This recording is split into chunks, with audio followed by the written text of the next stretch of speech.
production of eggs, feeding is the most crucial aspect to consider. At Ample Poultry Farm, they make their own chicken feeds, well formulated and tested. This has assisted in cutting down costs of production by 40% and increasing productivity on this farm. Chakula yetu ni tailor made, nisi tunajitengenezea. We do our formulations, tunaipeleka lab, inatestiwa, alafu sasa chakula yetu hatununui any commercial feeds. We just buy the raw materials. And the raw materials, we still take them to the lab, zinatestiwa, so that we get the right product. Iko na the right mineral yenye tunataka kwa hiyo chakula. Sasa every time tukinunua kama ni soya in big quantities, we take to the lab, inaangaliliwa kama iko na the right crude protein, then we start using it, na tuko na own formulas that we formulate them. Naona vile tumelea kuku for long, we can be able to formulate the food, but we take to the lab. We always test our food. Kuna lab zenye zinatestiki chakula. Ikiwa structure yako sio mzuri, hata wao wanajisikia hawako comfortable and they give you very low percentage za output. So kwa hii farm yetu tumetilia mkazo kujenga at least very nice structures. Though simplified, but nice one. Number 2, functional structure. Anything that is not functional in this house, hatuiweki. Kama ni vya tins za chakula, they are functional and they are simple. Simple to maintain, simple and cheap also. We don't just go for very expensive na haitatusaidia. So we have compared in those two levels, in two farms ambazo tunazo. Kama hii farm, most of the things are improvised. You have the other farm ambao tulianzia, most of the things are actually, unaweza sema ni za bei, but they function the same. Secondly, we also look at, kwa baada ya mjengo unaye, how are you managing what is inside? So to manage, we manage one, the feeding system and the water systems. Kwa water systems, we maintain cleanliness. Hiyo ni namba moja. Water is supplied at good temperatures and cleanliness. Anytime maji yako imeingia na virus ama imeingia na amoeba, it will still translate to the poultry. Ni kama tu nyumbani, tukikunywa maji ambayo sio safi, tunaanza kusema typhoid and the like. Same with the birds, same with the animals. They still suffer the same. So we want to maintain clean water and clean system ambazo zina function. Before Janet and her husband started formulating their own feeds, they started out with commercial feeds. These feeds turned out to be expensive and resulted in poor performance of their birds. Wakati kuna challenge ya production, kitu ya kwanza chenye farmer huwa na question ni feed. Sasa what we did, wakati tulikuwa na challenges za performance, tulikuwa tuna change chakula. Alafu vile tulichange tukaona bado performance haikuji vizuri. We thought, can we formulate our feeds? Sasa we started formulating our feeds. And because we didn't have the machines, we could take to a certain miller, anatusiagia kama ni mahidi, soya nini, and tunamwambia vile atatumixia. Tunampea our formula, anatumixia, tunaanza kupea. Alafu tukaona performance inaanza kuimprove. In a day, Janet feeds her birds twice. Each time, she ensures each bird eats 120 grams.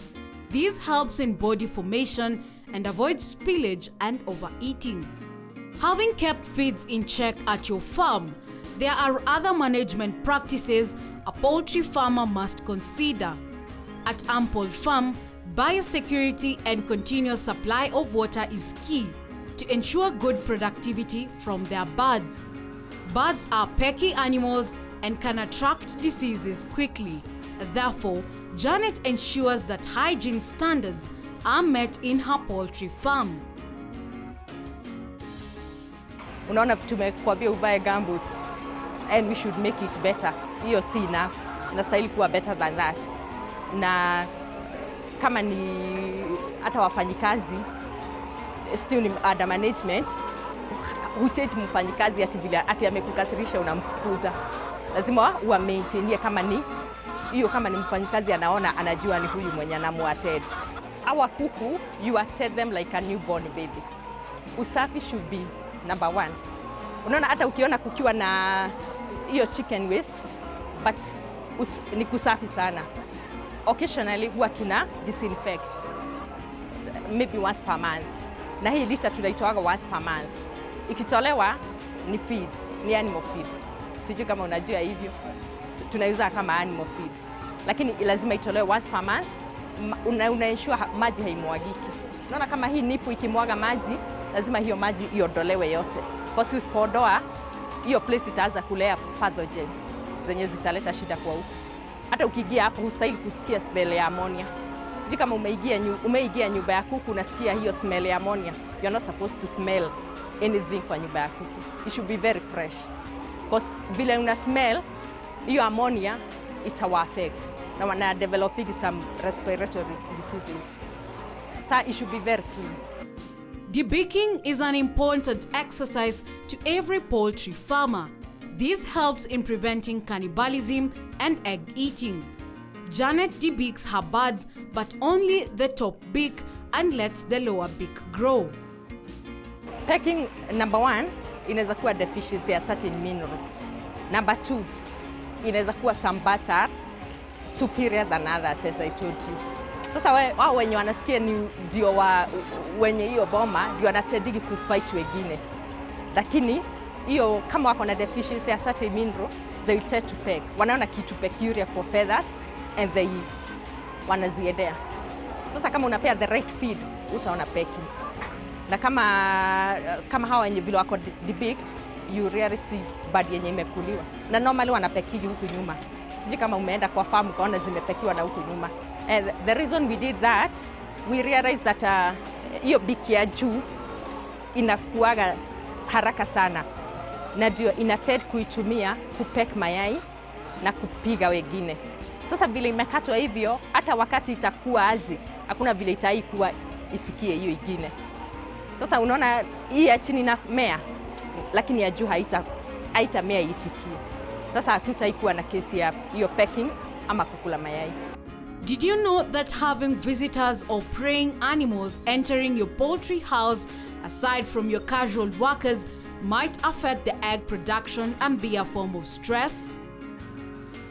Management of who comes in, who goes out, where have they been, wameingia kwa nyumba yako ya kuku wakiwa wamevalia aje ama management of biosecurity, which is either ya magonjwa ama hata ya wizi na watu ama ya paka and even prey birds wanawasumbua sana. They can affect your rate ya production.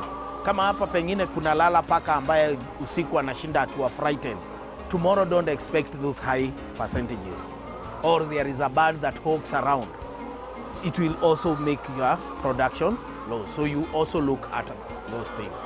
Na ya mwisho, strangers are an impediment kwa mifugo. Ukiangalia mara mingi hata ukiingia tu na nguo ambao hawajazoea, it's a flight to them. Ama pengine wamekuwa disturbed na watu, it's a flight to them. For example, kama mimi ambao ninakuja odd hour kwa nyumba ya kuku, it's also a problem. So they have timings zao, kama ni chakula, kama ni kuokota mayai, kama ni kuangalia pengine scouting, it should be timely. Wajue iko saa fulani wana expect iko mtu. Just as much as they expect sometime chakula itakuja, they also know somebody will visit us. Na usilete vitu ambazo ni strange ndani ya nyumba ya kuku. To them is a stressor. In case of such, give them an anti-stress. Give them a vitamin to remove that stress.